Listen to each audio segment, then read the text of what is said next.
Good morning everybody. In the previous video we have seen that it was among the middle class that the idea of nationalism gained momentum. This middle class is also popularly called as liberal middle class.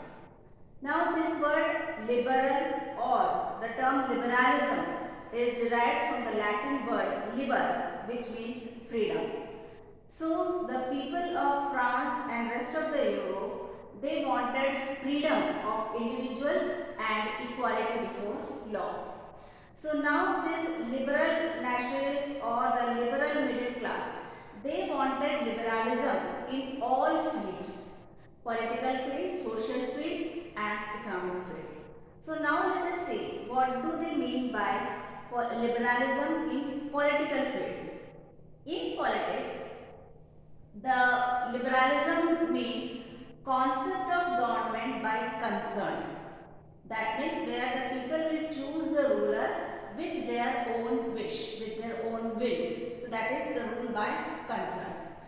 Now we know that during the French Revolution, this idea of government by the people that spread among the people, and they wanted an end to the autocratic rule of the monarch.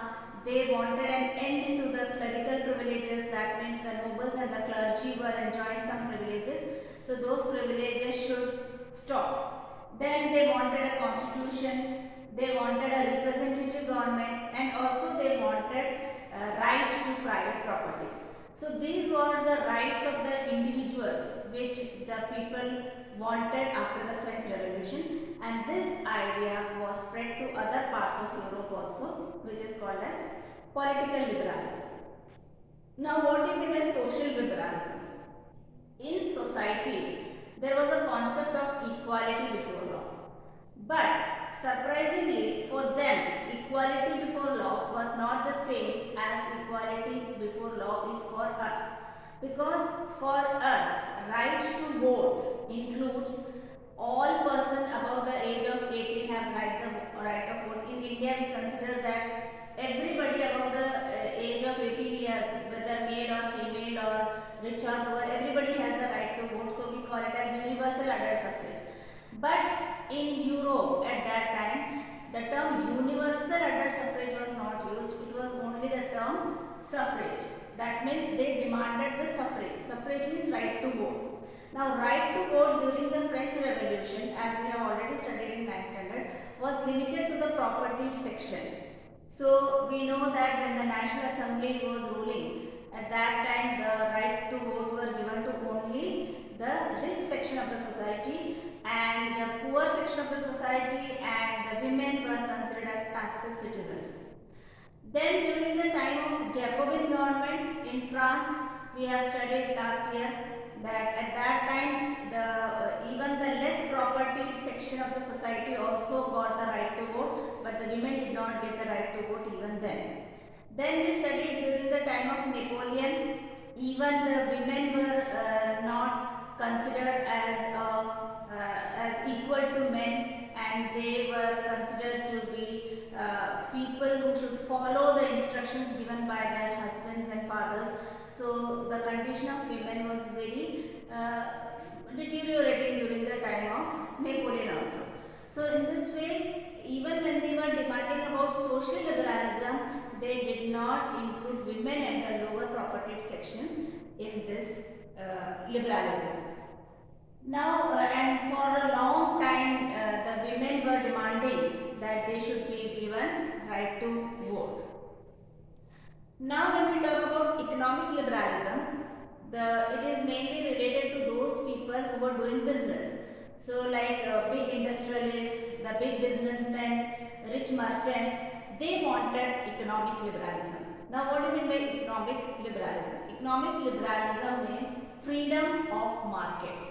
That means they want that they should be easily able to sell the goods and their materials. That means there should be no restriction from anybody in the business. So the trade should be free. So that was the demand of the liberal nationalists. So, to know what do they mean by freedom of market, we have to take an example.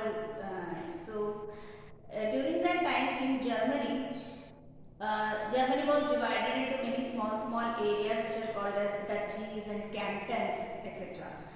So there was very large number of duchies and cantons in Germany. But when Napoleon conquered Germany, so he grouped them into different confederacies.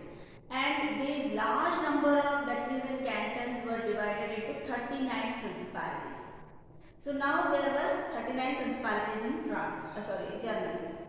But every principality was having different weights and measures, and they were having different currencies also.